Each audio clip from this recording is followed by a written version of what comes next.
नमस्कार, मी पंजाब डक. आज आहे 6 जुलै 2026.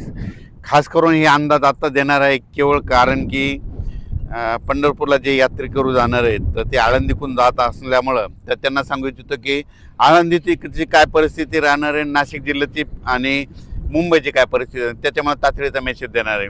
आळंदीकरांना आळंदीला जे यात्रेकरू जात आहेत तर त्यांच्यासाठी जे वारकरी आहेत त्यांना सांगू इच्छितो की की आज रात्री म्हणजे पहाटे म्हणजे 2च्या नंतर ते दुपारपर्यंत आळंदीकडं खूप जोराचा पाऊस पडणार आहे, म्हणून हा अंदाज लक्षाचा.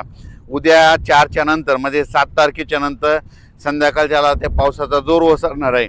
8ला आणखीन ते पावसाचा जोर चांगला ओसरेल आणि 9ला मात्र चांगलं सूर्यदर्शन होणार आहे, म्हणून आळंदी पुणेकरांनी हा अंदाज लक्षात द्यायचा.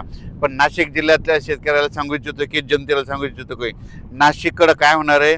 आज मध्यरात्रीच्या नंतर म्हणजे 2च्या नंतर की मध्यरात्रीच्या नंतर नाशिककडं मुंबईकडं तिथे जुन्नर सिन्नर त्याच्यानंतर आळेफाटा विघ्नर कारखाना ओझर गणपती त्याच्यानंतर श्रीरामपूर राहता राहुरी कोपरगाव शिर्डी वैजापूर गंगापूर आणि त्याच्यानंतर इकडं वरती त्र्यंबकेश्वर नाशिक आणि नंदुरबार ह्या पट्ट्यामध्ये काय होणार आहे. आज मध्यरात्रीपासून उद्याच्यापर्यंत जवळपास 400 मिलीमीटरपर्यंत पावसाची नोंद होईल, म्हणून हे अंदाज लक्षात यायचा.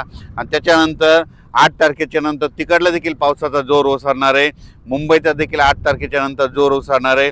पण आणखीन 3 दिवस मात्र मुंबईकडे मात्र 3 दिवस म्हणजे आज 6, 7 आणि 8 तारखेपर्यंत पाऊस राहील.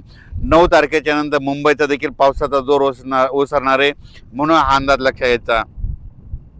आजची मध्यरात्रीपासून ते 8 तारखेपर्यंत जे नदीकाठचे गाव आहेत त्यांनी सतर्क राहावे, कारण की नाशिक जिल्ह्यामध्ये नाशिक त्र्यंबकेश्वर वरती मालेगाव त्या परिसरामध्ये इकडं इगतपुरीकडं इकडं ओझर गणपती इकडं विघ्नर कारखाना ते परिसर जुन्नर सिन्नर त्याच्यानंतर इकडं राहता शिर्डी कोपरगाव ह्या परिसरामध्ये म्हणजे आज मध्यरात्रीपासून ते उद्यापर्यंत म्हणजे 7ची रात्रपर्यंत म्हणजे 2 दिवस आणखीन खूप जोराचा पाऊस पडणार आहे. ओढे नाले वाहतील, नदीला देखील पूर येणार आहे, म्हणून हा अंदाज लक्षात घ्यायचा. आपण आपली काळजी घ्यायची, पाळीव प्राण्याची काळजी घ्यायची, कारण की खास करून हा अंदाज केवळ आळंदी पुणे मुंबई आणि नाशिक आणि या शेतकऱ्यासाठी आणि जनतेसाठी मुद्दाम दिलेला आहे. शिर्डीनगर आयल्यानगर तसंच हे पाऊस त्याच्यानंतर घाटमाथा परिसराचं ते जोरदारच राहणार आहे. आणि घाटमाथ्यावरला पाऊस मात्र 9 तारखेच्या नंतर ते सगळा कमी होईल. 8 तारखेपर्यंत घाटमाथ्यावरला जोर राहणार आहे, म्हणून कोल्हापूरकरांनी हे अंदाज लक्षात द्यायचा. साताऱ्याकड्यानं महाबळेश्वर त्या जनतेने सगळ्यांनी अंदाज लक्षात द्यायचा. आपण आपली काळजी घ्यायची. धन्यवाद. त्या भागात अद्यापही पाऊस आला नाही, ते ह्या 3 दिवसात त्या भागात पाऊस पडेल, पेरणीयोग्य पाऊस पडेल आणि चांगली जमिनीमध्ये ईदभर ओल झाली तर तुम्ही तुमची पेरणी करू शकता. धन्यवाद.